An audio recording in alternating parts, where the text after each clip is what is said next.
right now, without LeBron, Lakers are struggling. Let me tell you about a team I hate, all right? I know the Dallas Cowboys Get the win. I don't know, Jack. It's a big decision. I've often said that the people who run baseball, they try very hard to ruin it. I'm from Brooklyn. I don't have a problem saying space. Pittsburgh at Buffalo. Thank you. Yeah. I thought I was right. So anyway, Yeah, Mac, you're really interested in these playoffs. so This is a presentation of Northeast Streaming Sports.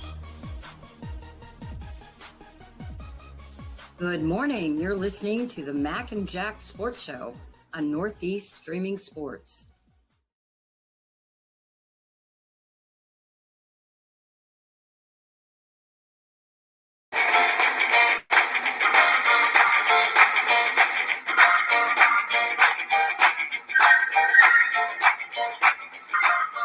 a little Detroit sound to get us going early in the morning. Good morning, Jack. Good morning, everyone, and welcome to the Mac and Jack Sports Show on National Streaming Sports. I'm your host, Mac, with your co-host, the legendary Jack Hirsch, and today we'll be discussing a lot of sports. We got some free agency news, we got some Major League Baseball news, some football news, a little soccer even today. We'll talk a little bit about. So good morning, Jack. How you doing, buddy? Hey, Mac, I mean, when you say, Mac, especially you, we're going to talk about soccer. That's revealing exactly how much new sports news we have. There's always new sports news. I mean, let's be honest about it.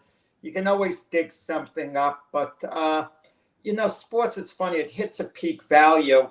In the last few days, it's been the NBA free agency. That's been the big thing in the news. And then the NFL will get its turn, and baseball will get its turn. It's around the clock, but a lot of good stuff. Sports is the ultimate soap opera. It sure is. And the beginning of the soap opera, Jack, we're going to start off with Coach Klay Thompson, who gets signed by the Dallas Mavericks. I didn't see that coming. After 13 years with Golden State, he got a 3-year, $50 million contract. And, Jack, Golden State said they were going to retire his number, which I think they should after that many years and that many championships and the type of player he was. But more importantly, it looks like Klay Thompson can actually be a starter with Kyrie in the backcourt and Luka at center. I mean, it's almost like a perfect fit for getting that 3-point shooter on a championship team. It's a good fit for the Mavericks, but the big story surrounding Klay Thompson is the way he left the Golden State Warriors. And there's some people who are saying, the Warriors didn't do right by Klay Thompson. I mean, that's utter nonsense. You're running a business. Now, when you have an iconic franchise player like Klay Thompson, you have to tread easily. To just get rid of him when he's towards the end of the line and do it in a heartless fashion isn't the way to go. So you try to find a middle ground. Can he still help your team? And if he can still help your team, you try to make him a career player and you give him an offer where he can save face or you overpay by a little bit, but you don't go crazy. Klay Thompson views himself essentially as the same player he's been his whole career. He was with the Warriors 13 years. He's not the same player he was. He's a decent player, but he's no longer a Hall of Fame caliber player. He's no longer an all-star caliber player. The Warriors had offered him more money per year than he was able to get on the open market. But for Klay Thompson, that wasn't enough. He wanted the big money, not a max deal from the Warriors. I think he understood they weren't going to quite offer that. But Klay Thompson wanted the type of deal like $40 million a year for 4 years or something along those lines. And he wasn't that type of play anymore. He didn't have the value to the Warriors. Did I say 49ers, Mac? You got to correct me if I say that. Listen, I don't know. Maybe he's a backup quarterback. Go ahead, Jay. No. But the point is, you just hit it on the head. The Warriors last year took him out of the starting lineup. And they made him the 6th man. He got in his minutes basically the same way, but they utilized him a little differently, and they were in a predicament. So reportedly, they offered him Mac $24 million a year for 2 years, and he wound up taking 3 years with the Mavericks for $50 million a year. So really, he got less per year. But his feelings were hurt. It was a matter of pride for him to go elsewhere. And sometimes that's a mistake by athletes. They let their pride get in the way, and they won't sign with a team later on in their career because they feel the team owes them more because of all they gave to the team. But the team was giving back to Klay Thompson by offering him more money than he could get on the open market. Yeah. Listen, I mean, and you got a great point there. A lot of players in a lot of sports play a little too long, and the team says, listen, we'll sign you, but we're not going to give you what you think you're worth. And they push on, and some have better have a good career at the end. Some really don't. More not than yes. I mean, the only in football, because that's what I know best. Maybe Jim Plunkett maybe got the best, going to the Raiders at the end. But Unitas and Namath and a lot of high-profile all-star players, they go push on, and it's worse because they just don't. They go to another team expecting to be what they were, and most times it don't work out, Jack. Well, a lot of them expect to get paid based on what they were, not what they are, and that was the situation with Klay Thompson. I mean, he could have maybe milked it out a little more with Golden State. Maybe they would have upped the offer just by a little bit because of the respect and reverence they had for them. But they had to make a business decision. You're not going. Why should they overpay Klay Thompson? I agree. Wasn't Klay Thompson of virtually any other athlete getting paid for services all along? I could understand, Mac, there's a rare exception. A player makes a terrible deal, and he signs a long-term contract, and he outplays that contract by a mile. Like in the case of Scottie Pippen, he signed a 7-year deal. The owner, Jerry Reisendorf, at the time said, I don't think this might be good for you. It might be a little too long, and, the value might not be good for you in the long run, and it wasn't. So at the end of Pippen's career, when he was way past his peak, the Bulls brought him back, even though they knew he wasn't the same player. And he only played 23 games on the 2-year contract. But they overpaid him at that time. And the owner, who was a real good guy, Jerry Reisendorf, said, well, we're giving him this contract because we underpaid him before. Right. So they kind of wanted to make it up a little bit to him. Yeah. But in a case like that, ownership is being nice, but in most cases, ownership is cutthroat. It's business to them. So let's talk what this does for Dallas. Kyrie had a little bit of not a little bit. He had a problem in the playoffs, especially in the championship, hitting outside shots, and it looked like he wasn't driving like he could possibly drive. We know Klay Thompson can't drive like he used to because of the injury, Jack. But he is still an effective three-point shooter. He can get hot. He can, make the offense a little bit better when he's on. I mean, is this something Dallas is going to benefit from? The Klay Thompson move. Yeah, they'll benefit. It's a win-win for Dallas because they're not paying Klay Thompson a great deal of money. I mean, what are they paying him total per year? A little under $17 million a year. That's good market value. I mean, for what Klay Thompson is now. Dallas moved on from Tim Hardaway Jr., so essentially this you could view as a trade type scenario. Right. They're trading Tim Hardaway Jr. for Klay Thompson. That's essentially what it is. And I think Klay Thompson is a little bit of an upgrade. Even the Klay Thompson, and now the Klay Thompson now is a decent to good player. Decent to good. Notice I'm not saying very good. I mean, good player now. He'll help Dallas, and on a given day, he can get, hot. How good a shooter he still is. He's still a pretty effective three-point shooter. Maybe not what he was, but still effective, Mac. We've seen this scenario with veteran players like this before where people get excited. Remember when the Brooklyn Nets opened the Barclays Center? They wanted to really go in with a bang. So what did they do? They got Kevin Garnett. They got Paul Pierce. They made moves like that. Guys who are future Hall of Famers who are still good. Yeah. They were still good. They just weren't the type of players that they were before. And it played out. They helped the Nets, but they weren't the type to move the Nets over the top. You mentioned Kyrie Irving. There's no way of getting around it. Kyrie was disappointing in the playoffs against the Celtics. If you're a true superstar type player, or close to it, a major star, you perform better than Kyrie did. Oh, Kyrie was so. He didn't. They didn't battle to the end where they really pushed the Celtics. Yeah, they grabbed the game. They won Game 4. Okay, good for them. They avoided a sweep.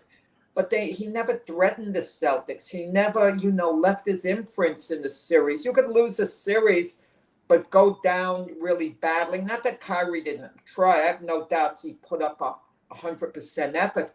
He just wasn't of star quality in that series. And maybe we got to reevaluate Kyrie. Maybe he's just a heck of a good player and not a major star. I hate to say it based on the Celtics series, because this year was redemption for Kyrie in a sense that he was able to get his reputation back as a guy who will just concentrate on basketball, put the team first, because there was a real team player with Dallas this year. He tried to take guys under his wing. He tried to lead. He did it the right way this year. But come to playoff time, you needed him to be an impact player along with Luka. And I know the way Dallas is thinking. Oh, we got Klay Thompson. We only came 3 games away from the NBA championship. We got to the finals. He might be the missing piece. But you know how hard it's going to be for Dallas just to get back to the finals? In the West. The West is loaded. You got to start over. You're not starting from where you are. Yeah, we're in the finals. Now we got Klay Thompson, and we'll move on from where we were. You got to start all over, Mac. I know every team does, but they're in the loaded West. You don't think Denver's ready to reset and reclaim the title? The Minnesota Timberwolves, the next step, OKC with Hartenstein, and I can go on and on. Yeah, I agree. Another person, this was a re-sign, Donovan Mitchell stays with Cleveland for 3 years. A lot of talk about him with the Knicks. That wasn't going to happen. And he's got a new head coach in Atkinson. Cleveland's a funny team throughout their history, Jack. I mean, they've won only one title. They've been to the Eastern Conference Finals a few times. But, I mean, they always seem to be relevant until the playoffs. And I don't know if just re-signing Mitchell will do that. And even with the head coach, Ken Atkinson, who I really respect, I don't think they have the team that can go and be a very effective team in the playoffs, even get into the finals this year.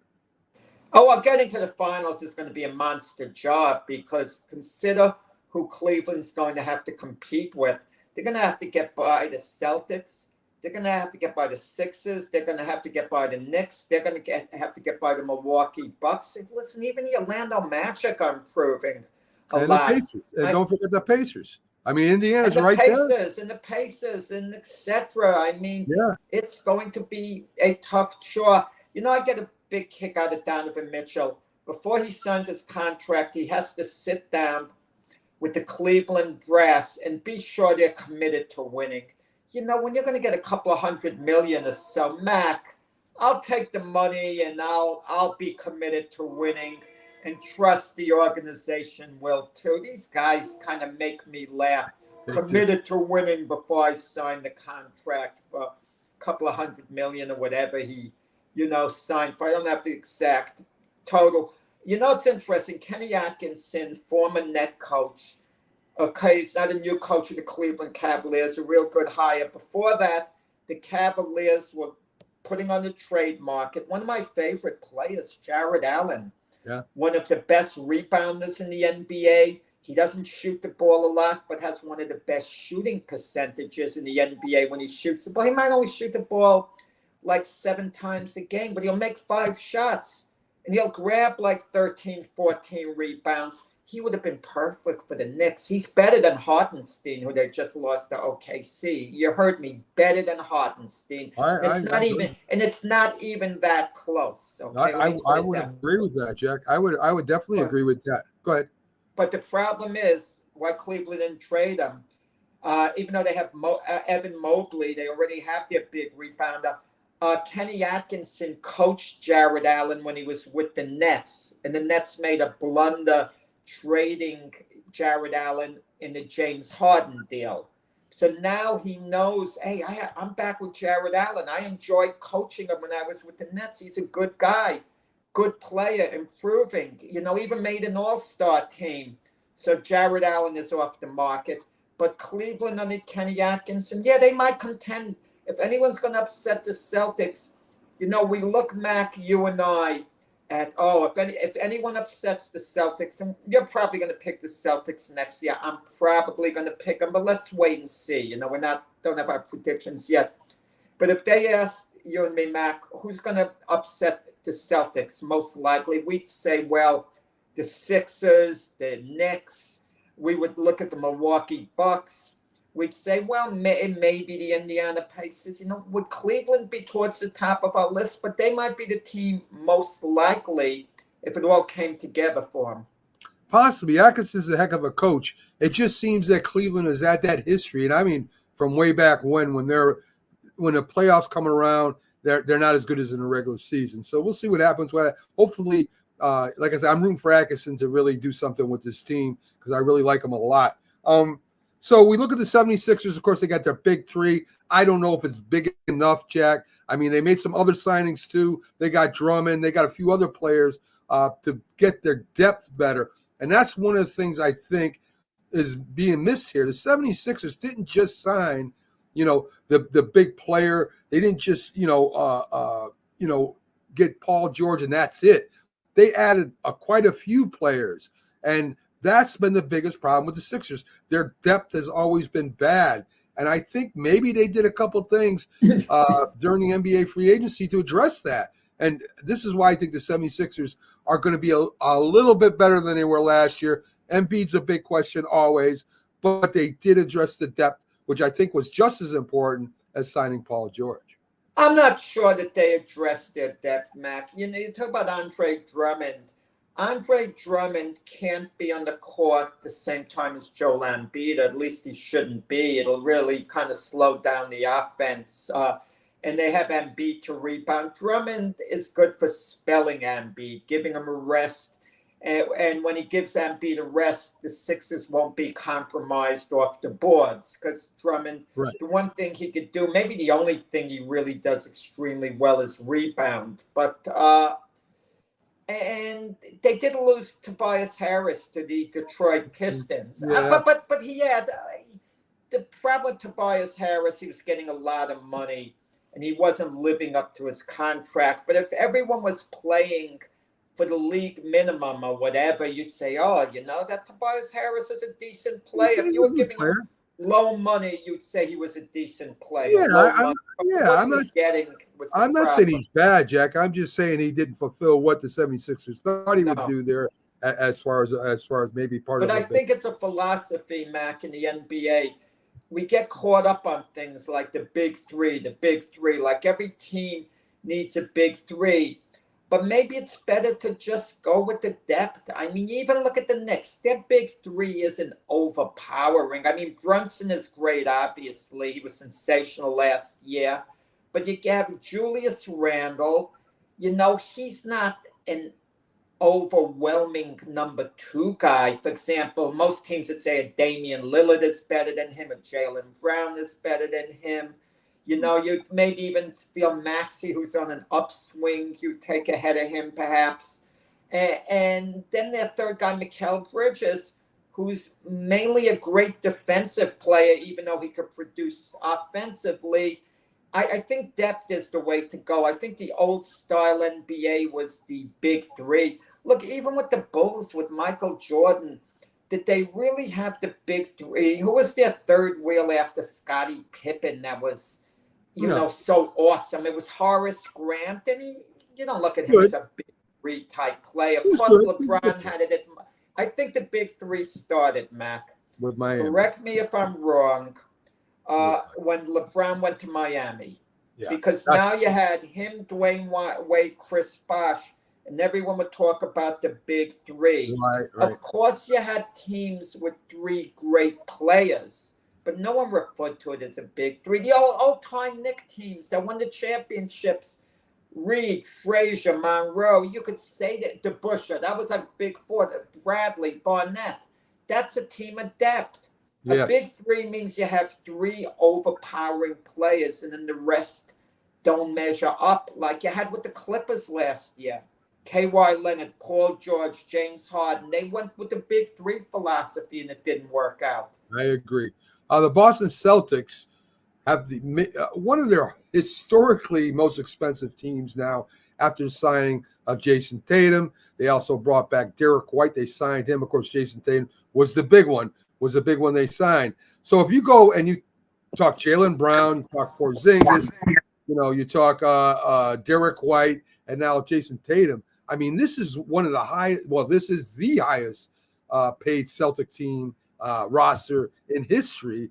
And when I'm reading about that, they say they might be able to hold this together for 2 more years, Jack, 3 at the most with this incredible luxury tax, the whole 9 yards. So the Celtics are going all in. They want to win the next couple championships. If they don't, I don't know if it's a disappointment or not, but they're definitely going to have probably the favorite team in the next few years, at least next couple of years, unless some team does something drastic talent-wise to catch them. And talk about a deep bench. I think the Celtics and probably the Knicks had the 2 deepest benches in the NBA East last year.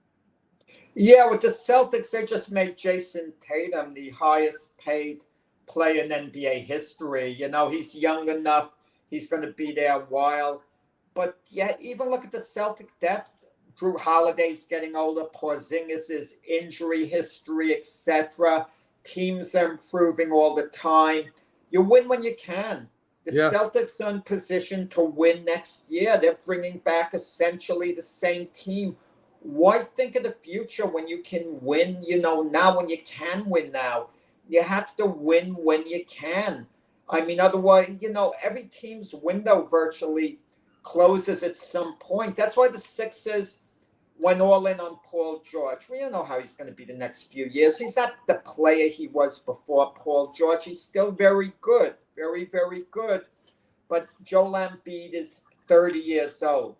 You don't want to wait until he's 33. The window starts closing, gently at some point. We see it happen like all the time.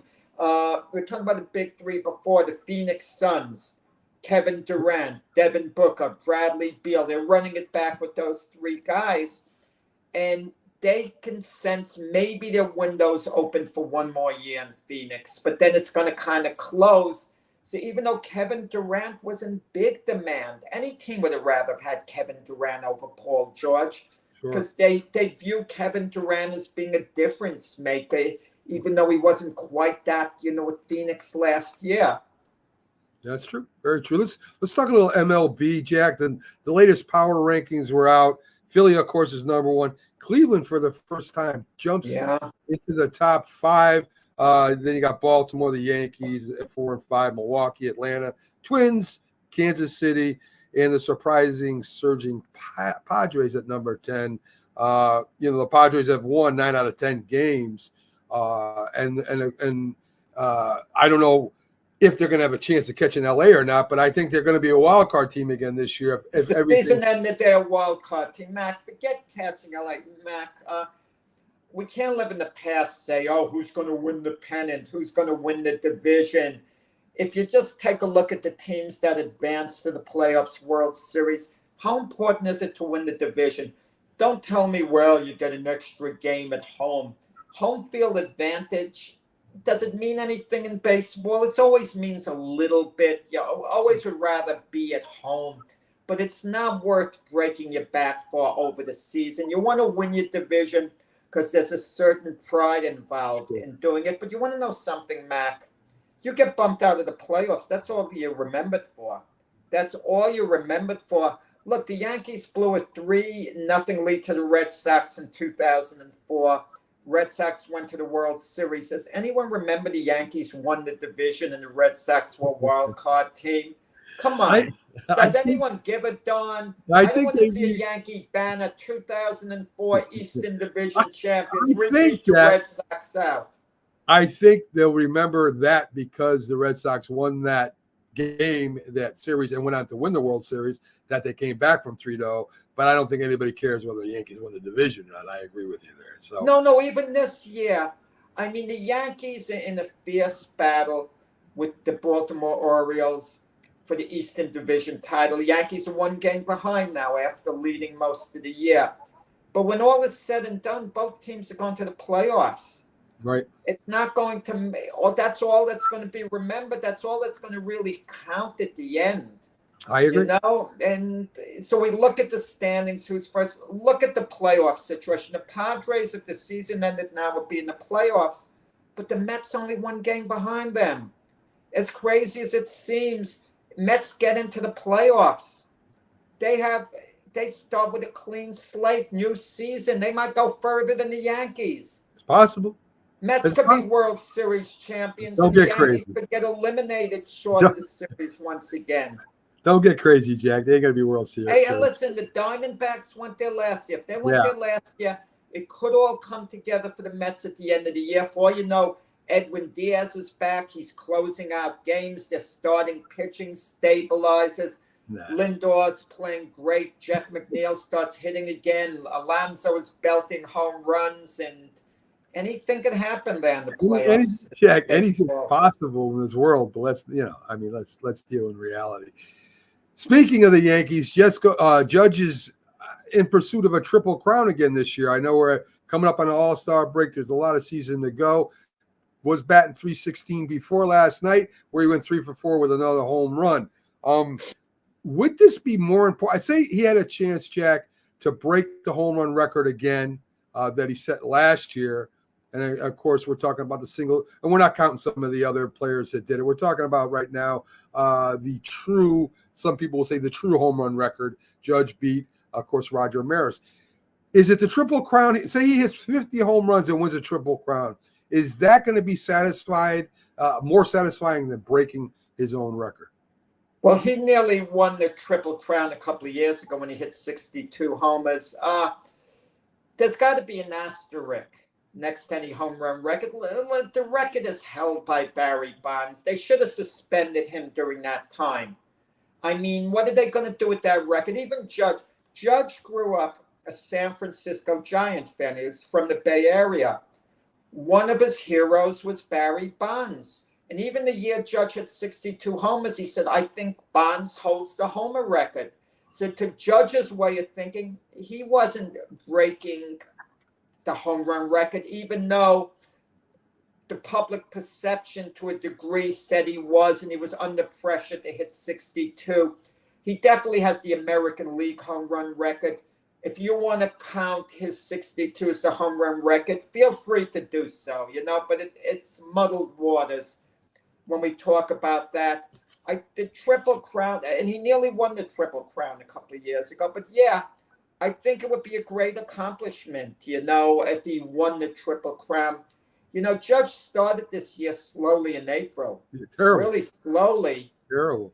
And there was no need to panic. We kind of knew he would come on. It would take a little time. But we couldn't be sure he'd come on to this extent because he did have the foot injury last year.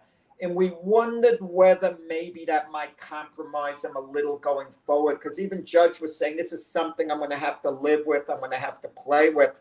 But obviously, it's not having any outward effect. The guy's running bases. He steals bases, when he can. Speaking of base running, I kind of want to compliment Juan Soto, a play he did yesterday. Judge is up. He hits a long fly ball to left field. And it goes to the warning track. Soto could sense it's not going to be a home run, or if it's a home run, he's going to score. Soto's on first base. The way he tagged up from first to second was outstanding. The Yankees brought up a first baseman, Ben Rice. I've seen a couple of misplays by him yesterday. He's on second base, no outs. The ball's hit back to the pitcher. And he's running to third, and he gets caught at third. It's like a no-no. Yeah. You have to be sure the ball is hit to the right side of the infield before you break the third. Sure. And then in a couple of games before that, there was a roller hit to him at first base. He let Could it have stay. easily gotten out. He let it roll. It hit the base. He's a rookie. We could say rookie mistakes. He's learning, and we could be patient with him because he has potential, you know. But Anthony Rizzo's eventually going to come back. But we understand between Rice and J.D. Davis what the situation is. I think Rice goes back to the minors when Rizzo comes back. Rizzo has gotten off to a very slow start this year. We're not sure what he has left in the tank, but certainly a veteran who's been as good as he has deserves, the right to come back and show what he could do. Well, I agree. I think he will come back, and of course, I think he will start. There's no doubt in my mind about that. Pete Alonso hits a 2-run homer yesterday. Of course, the Mets are weighing. Do we get rid of him? Do we trade him? What will we get for him? Jack, I haven't said nothing about this yet. As far as my opinion is, you keep Alonso. I think the guy has power. He's a decent first baseman. He's not a bad first baseman by any means. Big guy in the lineup. Always a power threat. Can with one swing of the bat can win the game for you. That's somebody that's been around the Mets for a little while now. He is the most recognizable Met to me on the team right now. To me, I'm not saying it would be like, trading Aaron Judge because Aaron Judge is a much better ball player. But he's still got the name. He's still kind of the face of the organization, in my opinion. And he's not a bad first baseman. He's going to be up and down. He's not going to have a great batting average. We know that. But he is going to hit his share of home runs, and he's going to hit his share of RBIs. And I think it would be a big mistake to get rid of somebody that has name for namesake with the Mets. You think of the Mets, you think of Pete Alonso. I don't think I'm far off with that, and I think they should keep him. Mac, they don't have a choice in the matter. His agent, Scott Boras, unless the Mets make an overwhelming offer, okay? Unless they make an overwhelming offer, he's not going to sign, Scott Boras isn't going to sign with the Mets. It's just the way it is. Now, the Mets could trade him before the trade deadline and maybe get something, I don't want to say meaningful in return, maybe a prospect or two to a contending team. But the Mets are contenders for the playoffs themselves. You may as well keep them and see what transpires in the offseason. But you're dealing with Scott Boras. If I'm known, I don't deal with Scott Boras. And this could backfire for Alonso. He might not be in the demand you think he is in the offseason, not for the big money that they're going to be looking at, because teams are going to look at Alonso and say, okay, we would like to have him maybe 2-3 years. We don't know what he's going to be after that. Look what happened with Scott Boras' clients in the offseason this year. Blake Snell, 2-time Cy Young Award winner. Coming off a Cy Young Award winning year, he couldn't get him more than a 2-year contract. Yeah. That's all he can get. The Giants finally gave him the money. The Yankees reportedly offered 6 years, $25 million a year. They turned it down, and they wound up signing with the Giants for 2 years and $65 million. Blake Snell has been hurt. He might never be the same again. And the Yankee offer, if he had a chance for do-over, he might jump on it. He probably would jump on it right now with Boras. Jordan Montgomery, he held him out to the end. Finally, Montgomery gets a 2-year deal from the Diamondbacks. He's been awful this year, Montgomery. He might never be in a position for a good contract again now. So with Alonso, what are the Mets to do? I mean, Scott Boras is not going to want to negotiate unless the Mets are going to say, okay, we're going to give him 8 years, $30 million a year, $240 million. Then Boras goes back to Alonso and says, well, maybe we could get a little more. I think we could get maybe a little more in the free agent market. Maybe you wouldn't say that. And then Alonso say, I want to be a Met. But why would the Mets want to start overpaying? I look at Alonso, Mac, a big guy, big body there. I'm not sure what he's going to be 5-6 years from now. I'm just not. He's like 30 years old or so now. And I just don't know. So I think this goes to free agency. And if the Mets come up with a competitive offer, the feeling is maybe Alonso says, okay, I'll take a little less to stay with the Mets. But right now, what's there to negotiate? I mean, if they were going to sign Alonso, Mac, they would have done it before spring training. They knew what they had in Alonso. This isn't a surprise what the Mets are saying now. I think that the owner is kind of a little gun shy of signing anybody to big bucks right now. And, I'm just saying, Jack, I mean, I'd let the year run out. He stays with us. We see where we end up. And if he doesn't do a good job, you let him see. I mean, but I would at least make an offer, and I would try to be within the frame of another team's offer to keep him there. I think it would be important for the Mets fans to have somebody there. Let's talk about the most overpaid player, and I'm probably going to floor you with this. The most overpaid player in the MLB right now is Shohei Ohtani. He's a designated hitter, great hitter, but that's it. And they're paying him a lot of money just to be a designated hitter. I know he produces for him, but he's getting paid like two players, Jack, and he right now, to me, is the most overpaid player in the MLB. Mac, he's not the most overpaid player, not even close. And I'm going to tell you why. He puts people in the stands. It's a business at the end for the team. He makes money for the team. He's a major plus for the team. Virtually any team would take Ohtani off the Dodgers' hands if they could. You don't think the Angels would take him back at the snap of a finger if the Dodgers said, here, you just pick up his contract? Now, the money's deferred. He's going to get a fortune of money later on down the line. But you're looking at it strictly, he's a DH. Performance. Maybe he's a great DH. Performance. But performance, he's performing as a DH. Performance as a DH. He's a DH, Jack. He's not. They signed Ohtani. The reason to pay Ohtani that much was because he's a pitcher and a hitter. He's not a pitcher. He is going to pitch again. They knew he wasn't pitching. When? They knew it when they signed him. I understand that. How do we know that he's going to be an effective pitcher again? You never know for sure. But he's got electric stuff. When he comes back, like any other pitcher, they'll rehabilitate him if he has any injury he had, and he'll be back. He's young enough. You're getting a two-way player. He could play the field. For some reason, they baby him. They don't play him in the field. But it's what very few players in the league, Mac, you keep because they're more than just a player. They have value to a franchise. You have to keep them. They're legacy players.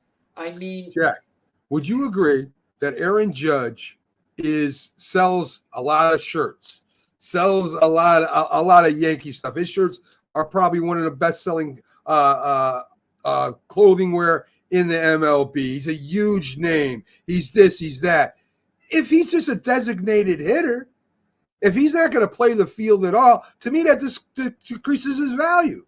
I don't care if he DH. I don't care if he hits 50 home runs and drives in 90 RBIs or something. You're paying a person to me based off performance.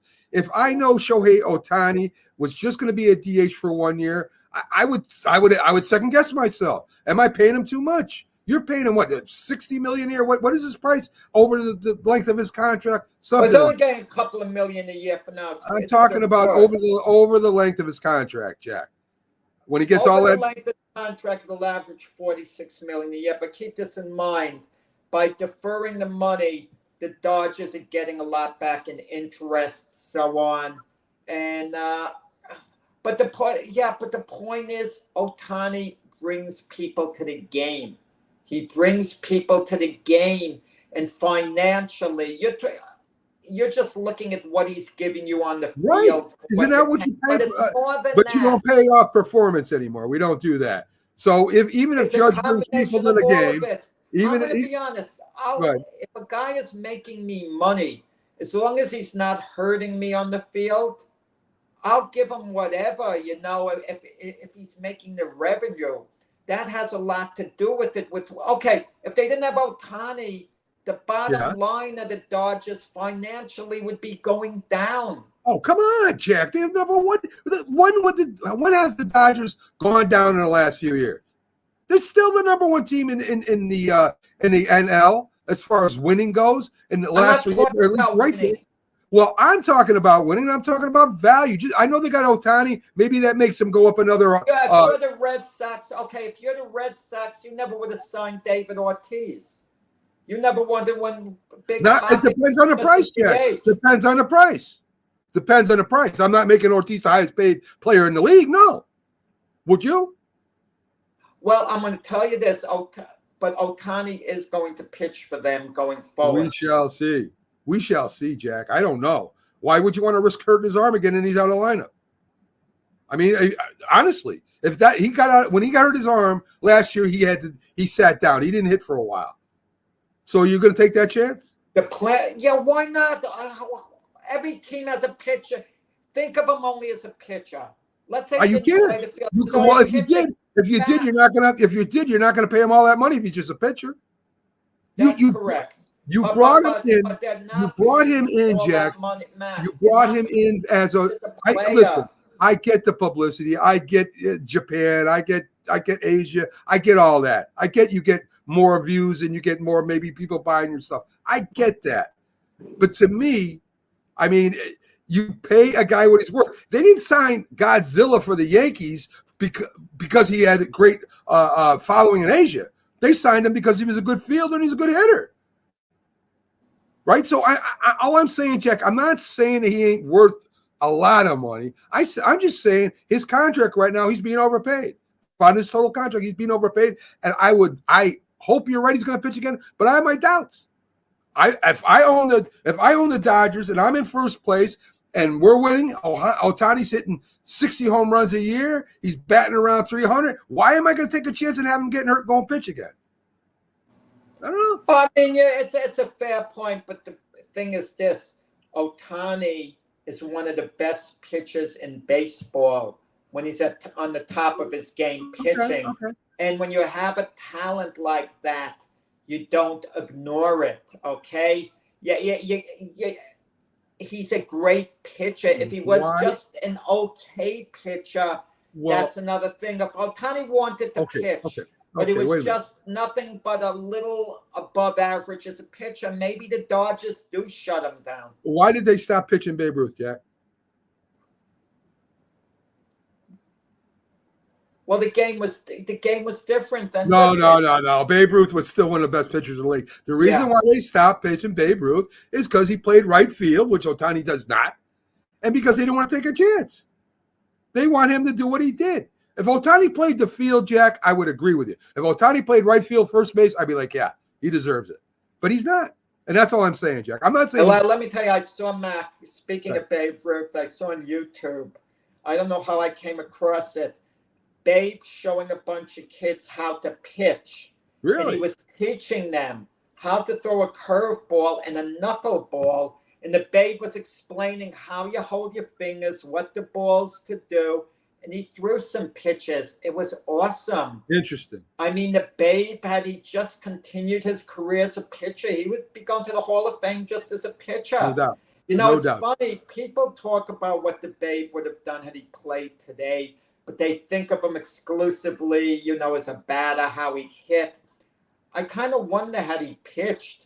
Could you imagine he was throwing the knuckleball? Because he seemed to explain it perfectly. And with the knuckleball, it's not velocity at all. As long as you master that one pitch, it could come slow as molasses and you could be effective. So that would have been a great thing to see. Can you imagine the Babe could come back for one game in time today? That is prime. The social media would explode. Everyone would go crazy watching him, and they use him and he takes the mound to pitch. That'd be awesome. That would be outstanding. Can you imagine the Babe goes, listen to this, 0 for 4, strikes out 3 times, but pitches, they take him out after 7 innings and he's only given up 4 hits and no runs. That would send people upside down. Wow, the Babe, no hit, great pitch. Yeah, that'd be awesome, Jack. Yeah. So let's get into a little NFL. The Patriots signed a linebacker for 3 years. Not a big story there. They're doing a lot of signings, the Patriots. Patriots are re-signing. They're re-signing a lot of players, Jack. They're stocking their shelf up, with a lot of canned stuff or whatever that they could, They are. Yeah. Interesting out of Pittsburgh. Everybody knows, well, that's following this. Ayuk from the 49ers ain't getting what he thinks he should get. Pittsburgh is really interested in bringing him over here. The bigger story is they might be all done with Pickens, Jack. They're not sure about Pickens right now. From what I was Pickens is reading, on the Philadelphia Eagles now. no, wide receiver Pickens. Oh, Pickens. I'm sorry. I'm thinking Kenny Pickett there. Yeah, they're wide receiver. Well, it's the similar. names are so close. It's similar. It's similar. So it doesn't seem like they're really sold on Pickens, and I think that has a lot to do with attitude more than it does talent. And they're really looking out to get some wide receivers. Ayuk is high on their list, and that would be very interesting to me if they did get Ayuk and get rid of Pickens, and what would happen with that. I think Pittsburgh will put up with somebody like that for a little while, like an Antonio Brown. Pickens is no Antonio Brown, not yet anyway. So I don't think they're going to put up. I don't think they put up with that too much of that stuff anymore in Pittsburgh. We'll see. We found out that Aaron Rodgers was in Egypt during mandatory training. I don't think it's a big deal. He already let the team know ahead of time. The team did say they knew. They still fined him because it was mandatory. I think Rodgers knew that. I don't see the big deal being made out of that at all. I mean, that was something scheduled ahead of time, and the team knew about it. So I don't see what Rodgers listen, does anyone think Rodgers doesn't badly want to win? Well, most players, quarterbacks badly. Sure. Aaron Rodgers will be ready for the season. He's not going to compromise himself as a player because he has this on his list. Sometimes, it's a long. The NFL is a long grind, Mac. You could put everything you have into it getting ready for the season. And then during the season, you can hit a wall. We've seen it happen a lot, but you hit mental fatigue, Mac. It's not just physical, mental fatigue. So this maybe for Rodgers gives him a little bit of a reset. Over the summer, he'll be working hard with the guys. Come the first game of the season, no one's going to give a darn. No one's going to say, oh, they're not playing well because he went to a retreat, towards the end of June. He'll be ready. And the guys in camp, he would have already been with them all summer getting ready for the year. I agree. This will be old news by the time. Jack, I don't remember when Brett Favre went over there. Brett Favre had some things built in where he could go fishing. He didn't have to go to camp, and he could. I mean, these things were built in. I don't remember this big a deal being made when Brett Favre did this. You need a reset. It's sometimes we evaluate people wrongly. We evaluate even coaches wrongly. We love the coach who gets to the office at 6 a.m. and doesn't leave till 10 at night. We go, oh, that's awesome. He's outworking everyone else. He's overworking, okay? Yeah. You get to the point where you're overworking, you got nothing left, and you're overthinking things after a while. It's the quality time you put in more than the quantity. I agree. I mean, you got to take. I mean, you can't be Steve Spurrier and just go golf, and you've got to really get into it and get to know your team and know what you want to do.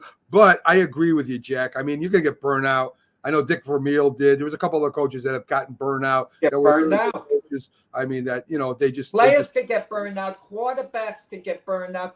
You don't want a scenario where you're just thinking as a player, I can't wait for the season to end.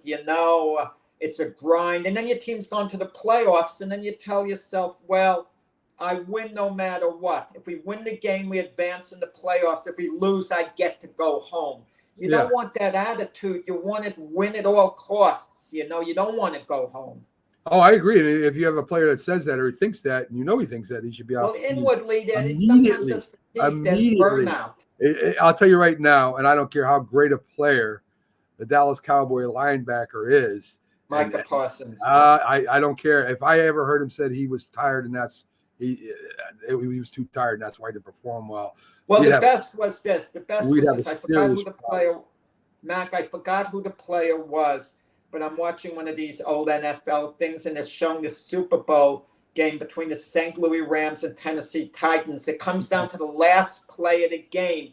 Titans in position to tie, and the player says to Dick Vermeil, I'm tired. Take me out. He says it to the Cardinal coach. They're up And the defensive player says, and Vermeil says, "You're tired with one play left in the game with the Super Bowl on the line." Like he says to the player, "You mean you can't regroup?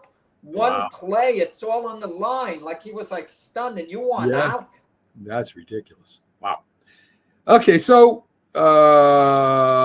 Eagles tight end Goddard, Dallas Goddard. Sorry. You know, I'm reading some of his stats. I'm taking a look at the tight end because we talk about the two wide receivers all to infamy. Right. They got one of the best tight ends in the league, Jack, and they really don't talk about this. This guy, I mean, he constantly gets 55 grabs a year. He's constantly over 10 yards per catch. He's a great blocker, and you know, I mean, he's the safety valve guy. And I've seen him make unbelievable play after unbelievable play for the Philadelphia Eagles, and they really don't talk about this guy that much. And you know, I think maybe he's one of the most underappreciated tight ends in the league, to be honest with you. And I'm going to tell you, when you look at the other weapons that the Eagles have, it just releases Dallas Goedert to definitely make him one of the best tight ends in the NFL. You have, you know, Brown at one wing, a wide receiver, Devontae Smith at the other. You have Barkley now, you know, as an electric running back, and you have Goddard. And you have Jalen Hurts, who's a great running quarterback if need be. That Eagle offensive, if the offensive line is good this year, if they're good this year, the Eagles are going to be, you know, tough to stop. You know something? If they don't win the division and go to the Super Bowl this year, they should fire that head coach. Well, you know, he went to the Super Bowl a year ago. And you're calling from to be fired. 2 years ago, really. But still, Jack, I mean, with that team, I mean, that's, you know, that team is loaded. If he can't, well, let's put it this way. If he gets knocked out of the playoffs again, I'd have second thoughts. I'd be like, maybe you just can't. I wouldn't have second thoughts unless the team completely unraveled the way they did at the end of last year. Okay. But listen, games are won on the line. If they don't block for those guys, it all falls apart. Okay, and the defense, if they don't play up to expectations, it falls apart no matter what weapons you have. But the four guys I mentioned on the Eagles, okay, Brown, Smith, Barkley, and Goddard, they match up pretty favorably when you think of the Niners: McCaffrey, Deebo Samuels, George Kittle, and Ayuk. Assuming he stays with the Niners. I agree. Which four would you rather have? That would be a nice debate for another time. It would. It definitely would. We ain't got a lot of time left. I did sneak a peek at Hard Knocks. I didn't. Our producer You said you weren't going to watch it, Matt. I know. I didn't. That wasn't me. The producer put it on. Listen, if it was training camp, I guarantee you I wouldn't watch it because I really don't care about that. But it was interesting how they handled Barkley. It was interesting how they got burned. Tell me what happened. I didn't see it, so tell me what you saw. Well, but Barkley, they had an intense. It was very intense. Even Mara was in on it. Whether they should get rid of Barkley or not, the pay per the other positions they had to fill, and they decided. They said we could franchise him, we could trade him, and then Shine finally came to the decision to let him go and see what he could get on the open market. So instead of franchising him and all that, they said let's see what he can get and let him. Let me ask you this: Were they hoping, in your opinion, that Barkley wouldn't get what he wanted on the open market and they could get him back? I think they were hoping that? Yes, I think they wanted to match. I didn't think they thought the Eagles were going to pay him that much that they did. But I think, in fact, one of the things that was said a lot was how much was a running back really going to get? One guy says, well, it's Saquon Barkley, and he's saying injury history compared to the running back pool out there. You know, what do you really think he'll get? That was a big discussion. Second thing that was really interesting, Jack, was how they acquired Brian Burns. They were out on the field. I think it was a college. It was either East-West Shrine or one of the All-Star games. The Panthers GM was there. Shine was there, and Shine turned to him and said 2 number ones for Burns. And the Panther GM went, "What?" Like, yeah. And that's how it became. He was just talking on the sidelines. So it wasn't he called him. No, Joe Shine got him for second round and a fifth round swap. Well, right. But the Giants didn't offer number ones. The Rams did. What he said, a year before that. what he said on the field to him. This is how it started. Was Burns for 2 number ones, and the Who Panthers said that? The Carolina Panthers. Nine did, and Burns, the GM of Carolina, went, "What?" That's how it started. Now, whatever, they didn't get that as far as the trade package, but I'm saying that's how it started. And if you watch Hard Knocks, you can watch it. It will show you Shine talking to the GM, and that's how it started. So that was interesting to me. So those are the 2 most interesting things I really saw. I wasn't really watching the whole thing. More the producer Linda was. She loves the Giants too, so she was really into that. So that we got 5, almost 4 minutes left. Bronny James gets a guaranteed contract as a 2nd round draft choice. I think it's happened 2 times before in NBA history. And JJ Redick says, we didn't give him anything. This is what, he earned or deserved or whatever. And I guess that was at 4.8 points average per game. This 2.8 rebounds. I think legitimately, if he wasn't LeBron's son, yes, I think Bronny James would be in the NBA someday. Would he be drafted this year? Probably not, because they only had 2 rounds. If they had 3 rounds of the NBA draft, I could see him being taken. Part of the appeal of Bronny James wasn't just making LeBron happy. You look at sometimes a guy's bloodlines. He's the son of a great player, and he's shown some potential. A year ago, but Bronny James needed another year in college. Not only that, Jack. Not only does he get the guaranteed money, which rarely happens, but he's going to be on the roster. So he's going to be there in the beginning of the season. They're going to kind of try to train him on the fly, but what they say is he will get minutes during the game. And don't tell me it's because he's got potential. We all know what the reason is for that. But one thing, I'm looking at it from the Lakers' viewpoint, saying he's going to get minutes. Is Bronny James a good defensive player? Would he be one at this point? Because reportedly he's a very good defender. So if you use him with that in mind, put him on another team's good ball handler where he could harass him. If he could play good defense, he doesn't have to be able to score. He could get some minutes now and then. It's tricky. We don't know how good he's going to be. Of course not. We don't know how good he's going to be, but it's going to take him. But it's going to take him time. Jack, let's be honest. We know why he's going to be there. We know why the Lakers drafted him. We know. And whether he's potential. But let's see. There's thousands of players with potential. Thousands out there that were in college. But Mac, but none of LeBron James' son. Mac, I was watching the draft on ESPN as you were. I'm not familiar with most of the college players. I haven't seen the games, a lot of them. I haven't seen a lot of them, and few people have. It's what we read, what we study. And when they said they have a thing, best players available, and towards the end of the draft, it said 10 best available. Bronny James's name showed up. Of course it did. Legit. No. There wasn't nepotism by ESPN. It had nothing to do, Mac. It had nothing to do with it. And I'm going to tell you why I don't believe that. Not that I don't believe you. I don't believe that. The only reason why he's one of the 10 best players available is because whoever got him might have gotten LeBron James. And that's the only reason, Jack. I don't care what that was the analyst. I don't care what the analyst says. I disagree with the analyst 100,000%. That is not why he was the best player available. Not because of what he did. He didn't do nothing, Jack. He barely played college basketball, Jack. Barely. He's not LeBron James that could go from high school to the I agree with you, Mac. I agree with you completely. But if I were a team and he wasn't LeBron James' son, would I sign him and send him to the G League and see how he develops? Absolutely. Yeah, maybe. Absolutely. But I would have to see. I would have to think he's going to be a legitimate NBA player? I don't know.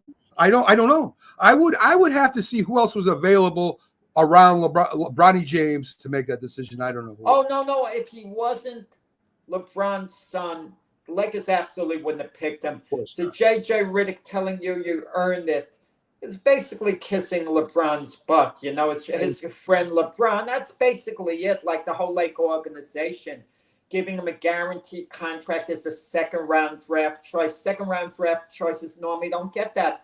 This Right. is nepotism, but nepotism goes on in sports all the time. Look, I don't we're talking disagree. about Giants just very quickly because we're towards the end. Chris Snee was Tom Coughlin's son-in-law. But look how good a player he was. No one talked Yeah, about but you're saying nepotism. That wasn't blood related. Okay. That was a son-in-law. Anyway, thanks for joining us, guys. We'll see you again live Friday. Stay tuned to Roku all night. We're packed. Love you. Coffee and Sports is up next.